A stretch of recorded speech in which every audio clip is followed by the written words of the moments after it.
Hi friends, we are back today with another video in the series 30 Reviews in 30 Days. Today we're talking about the novel Not Without Laughter by Langston Hughes. This was Hughes' debut novel and he has acknowledged that it is semi-autobiographical. The novel was first published in 1930 and it is following a black Kansas family in the 1920s, and we are seeing the different ideas that these individuals have about race, about politics, how blacks and whites should coexist, what jobs blacks should perform and which ones they shouldn't, the different ideas about education and about upward mobility, and whether Booker T. Washington or W.E.B. Du Bois gets it right about what blacks should be doing.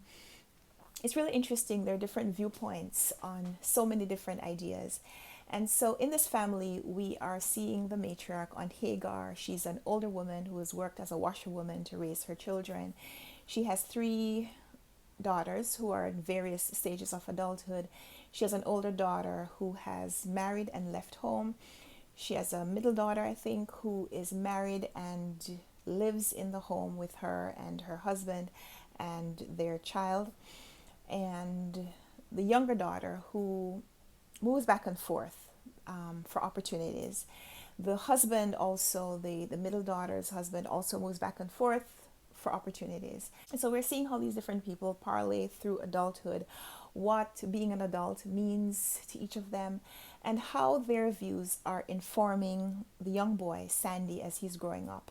When the novel opens, Sandy is about 10, and so we first see him seeing this world through a child's eyes, the innocence of him playing and him describing maybe some of the nostalgia of just freedom, the freedom to do what you want to do, with really the only consequence being maybe chastisement or whippings from the adults. And as we go through the novel, Sandy grows up and we see him coming into his own, this more or less a coming of age story, becoming a main character in his own right, and so kind of taking up the narrative and describing what is happening through his perspective.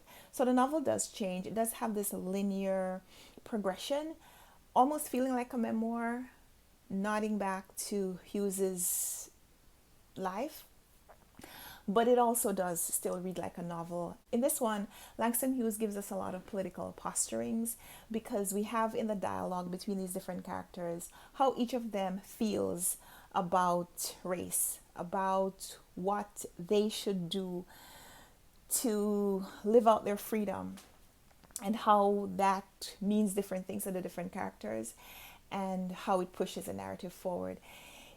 Hughes is also a really expressive writer, I guess because he's a poet. His language, his use of descriptions and dialogue is just so expressive, so rich with feeling, with setting, with atmosphere. It's just so well done in terms of getting the reader immersed in this life, in this time, in 1920s Kansas, Midwest, Black society. And so because these different characters are so different, we get a very rich diversity. And it's interesting to see how they all play off each other, and the reader is left to think about whether each of them is successful in their attempts, and what success would really mean for each of these characters. I loved it. There are lots of quotes in this book that I'd love to share with you. There are lots of just descriptions that I would love to share with you, but it's also a really small book. It's only about 226 pages. I read an ebook from the library. So I don't want to share anything with you other than what I've just said. I would highly recommend that you read this novel for yourself. Not Without Laughter by Langston Hughes. The title is a nod to a statement that is given by a supporting character in the novel.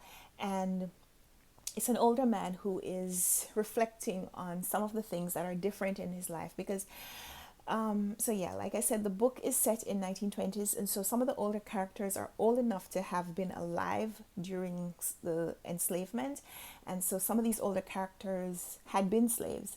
They are emancipated people. And so we get to see a little bit of the change in their lives that has occurred, and the mindset shift that had to occur for them to be living in this time, and how they use that experience to advise the younger generation. And this there's this character who makes the statement that he jokes because it is not possible to live this life without humor. You can't really live this life without laughter.